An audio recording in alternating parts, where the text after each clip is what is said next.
So I've got quite an unusual video for you guys today, and not quite sure kind of how to categorise this video, whether it should be in Throwback Thursday, Freaky Friday, Woodstick Wednesday. It's kind of all of them.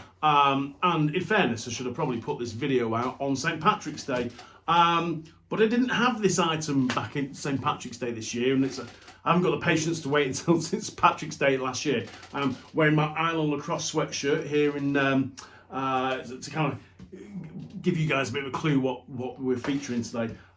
We've got an Island lacrosse stick. So this is a little bit unusual because it's a vintage stick. It's a vapor, brown vapor, okay, with an Island die. This isn't the pocket it had in it. Had this crispy old hard mesh in it and just didn't do justice to this stick. What is unusual about this, because it's probably not the first time you've seen an Island themed stick, is it is on an authentic Irish shillelagh. In my terrible Island accent, good with some accents, but Irish isn't one of them.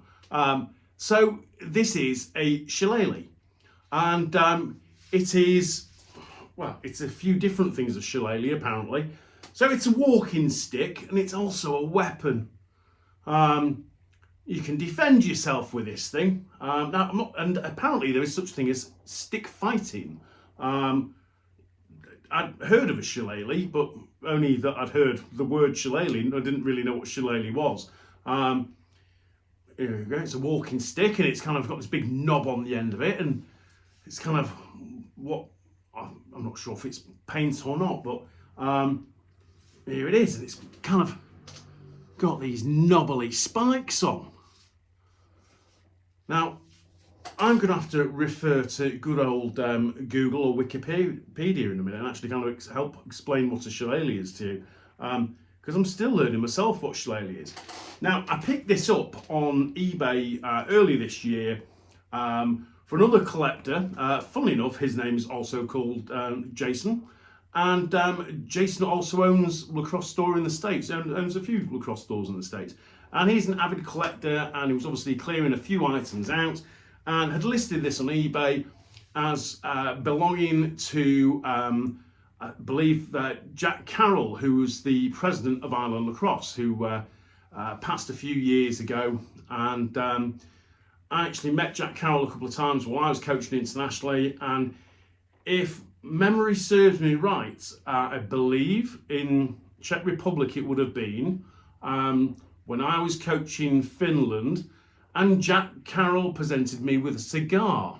I'm pretty sure it was Jack Carroll at the time. I didn't know Jack Carroll at the time, but I'm thinking back and then looking at pictures of Jack Carroll, and interestingly enough, I actually found a picture of Jack Carroll on the internet holding not this same stick actually. He's holding an STX high wall, similar die, and it's on a shillelagh.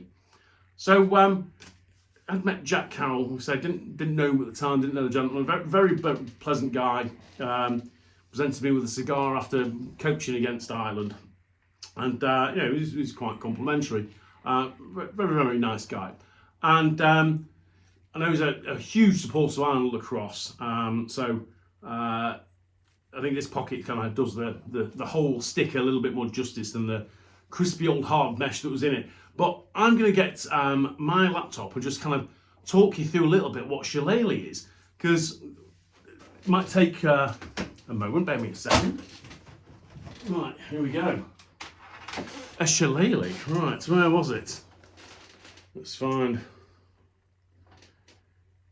Here we go. So, a shillelagh is a wooden walking stick and club or curdle, typically made from a stout and knotty blackthorn stick with a large knob at the top. So there's no mistaking that large knob, but I'm guessing you would hold the knob like you would any other kind of walking stick. And it's associated with Ireland and Irish folklore. There's a couple of different ways of pronouncing shillelagh, but I'm going to stick with shillelagh because it's the one I can pronounce. Let's have a look here. So, let's have a look. Skim read through a little bit. There's different ways of curing and polishing this wood. As I said, it looks like it's been painted, and it's quite kind of polished at the end here, and kind of, you wouldn't want to get hit by this thing because some of these spikes are pretty spiky. I can imagine you can do some damage with that. So it says here, most commonly the chosen wood will be placed in a chimney to cure for the duration of several months to several years. The accumulated layer of soot gave the shillelagh its typical black shiny appearance. So what I thought was maybe paint could well be soot, because it is an authentic shillelagh, this, so it might be soot. It says here, the less frequent methods were to bury the shank in a dung pile. I hope this one's not been buried in a dung pile, because you know, you find something out, you want to wash yourself immediately. So I hope it's not been in a dung pile. It says, or unslacked lime. Don't know what slacked lime is. The stick may require protection from its dung bath by being wrapped in a well-greased, oiled brown paper. And it says in brackets here, steeped in hog's lard or oil. This is sounding grimmer by the moment.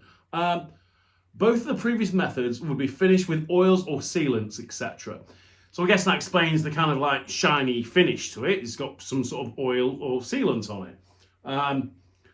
Now, whether that's to stop you getting covered in soot or poo, I'm not sure. But one of the two. It says, rarer still was brining. Oh no, sorry, I missed the paragraph here. It says, both of them must be finished with oils or sealants. A further coat of special soot finish may be applied, or a mixture of black lead and grease rubbed on with woolen cloth to a polished finish. Some examples may just be given a coat of black paint, so it still could be black paint. I'd probably rather it was black paint than in a dung pile. So let's have a look. Rarer still was brining, where the shank was placed in a basin of salt water. The salt water, being a hypertonic solution, would pull moisture from the shank with little warping. One isolated case of this brining method being used by Charlotte Bronte's uncle named Hugh has been documented. So here, Hugh Bronte is said to have rubbed train oil or whale oil on the stick using chamois leather and applied magpie blood to give it a darker appearance. So, you know, what is described originally as just kind of a walking stick, or a stick for defending yourself, or attacking someone, is more than just a walking stick, isn't it? So it says here, there are common lengths, okay? They are commonly the length of a walking stick, which this one is, distance to the floor to one's wrists with elbow slightly bent, or rather longer, about 4 to 5 feet. So let's have a look here. It looks like there are kind of shorter versions. I'm not quite sure that it's still a shillelagh though. It says, shillelaghs may be hollowed at the heavy hitting end and filled with molten lead to increase the weight beyond the typical 2 pounds.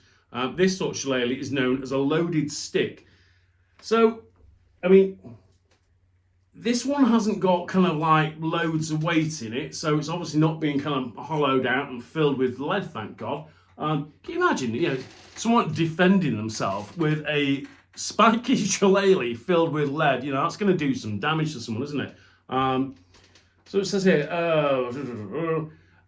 history. The shillelagh was originally used for settling disputes in a gentlemanly manner, like a duel with pistols or swords.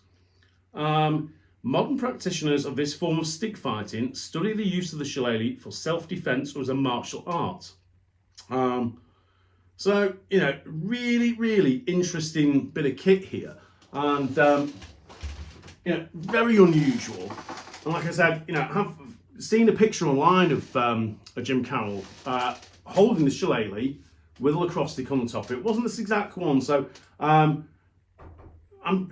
no reason to doubt that the fact that this was one that was presented to Jack Carroll, but really, really interesting piece of lacrosse memorabilia.